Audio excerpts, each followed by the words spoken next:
So when I was 2 years old, all I wanted for Christmas was a Fisher-Price farm.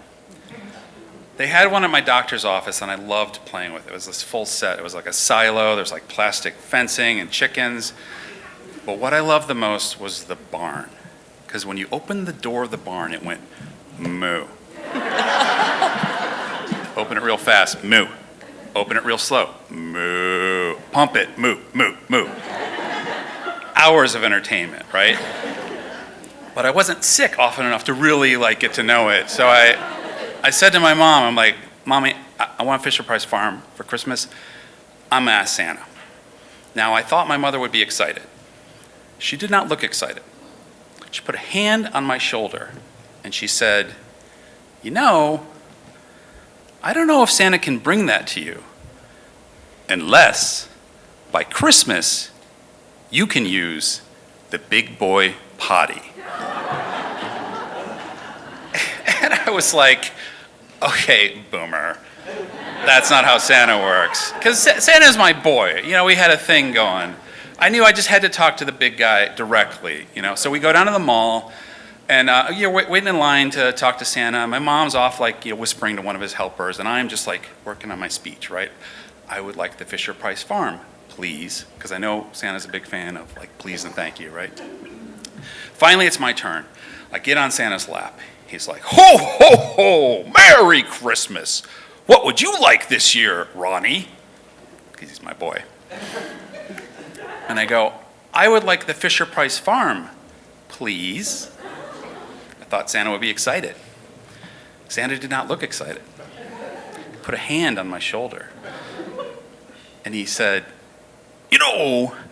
I don't know if I can bring that to you unless by Christmas you can use the big boy potty.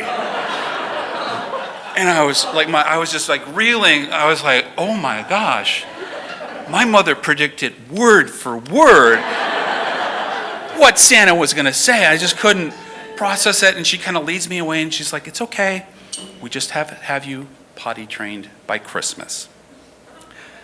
But it was way more complicated than that. I had to be re-potty trained by Christmas. You see, just a few months earlier, I had been using the big boy potty all the time, like a boss, okay? It was a number one, I would come in, I'd pull down my drawers, lift up the seat, and at that age, the rim of the bowl was kind of a perfect height. It was like a little shelf where I could rest. It was like Elf on a Shelf, but different. The problem was, at that age, my arms weren't high enough, so I wouldn't pick the seat up all the way. It'd only go up about halfway. Oh, you guys heard this story before? And it'd be hanging there, halfway up while I'm peeing, resting, dangling on the tension of the hinges until, BAM!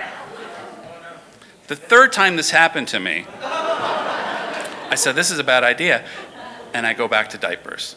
Now, I think this is a very prudent decision for my personal safety. I'm older now, I'm an adult, I have kids. I can appreciate that it must have been a little bit frustrating for my mother to have a child go backwards in potty training. And obviously, it had gotten Santa's attention as well. And even though it came for number one, I was also terrified of number two. I had to sit on the thing that was trying to eat me. But Santa had made the law. It's I had to defeat the toilet monster if I wanted my farm. Moo. I wanted more than anything to make Santa happy, to make my mom happy, and I tried, but I was just too afraid. And so I was still in diapers on Christmas Eve.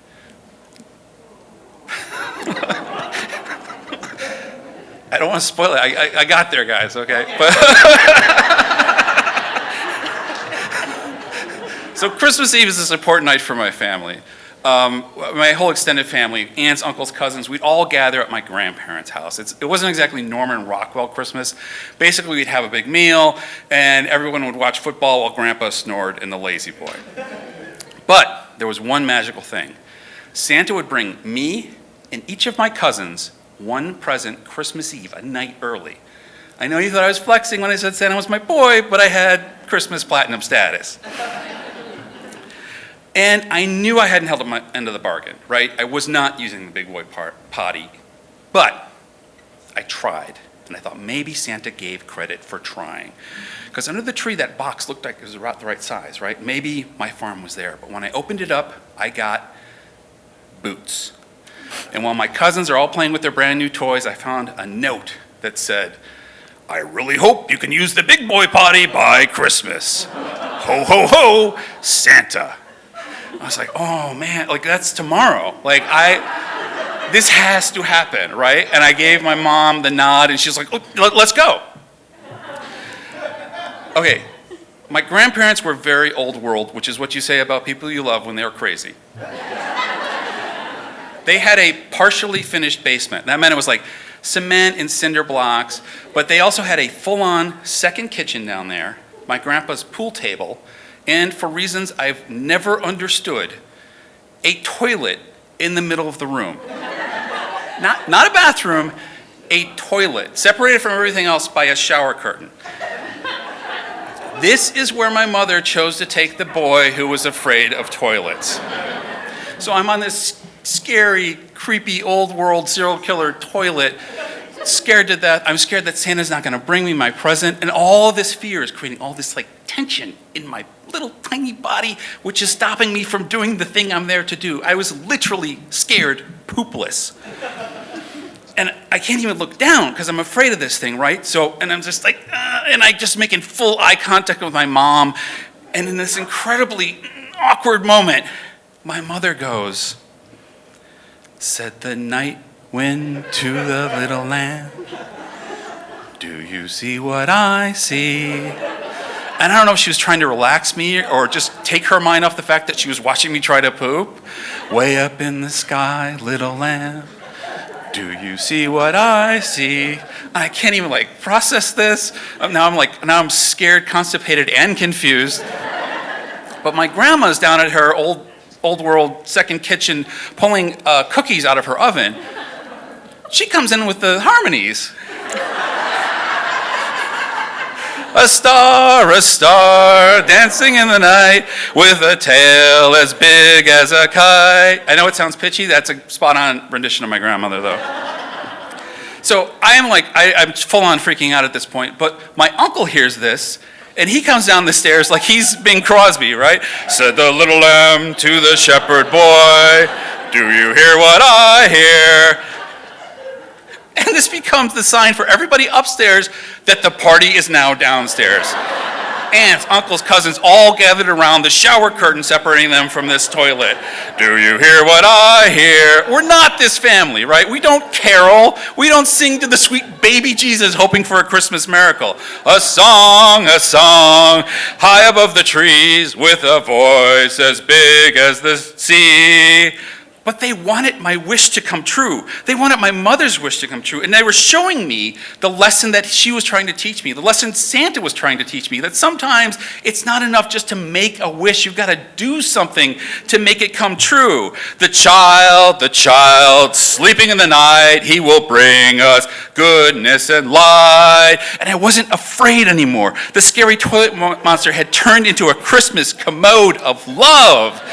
He will bring us goodness and light. Champagne pops, fireworks, hark the herald, the angels sing, the Yule log arrived. And finally, there was joy in Pooville. So I raced upstairs, and right next to Grandpa, still snoring in the lazy boy, under the tree, a new present from Santa for me, my farm. Moo. Oh, that was 50 years ago. Sadly, I don't have the farm anymore. But to this day, I still use the big boy potty.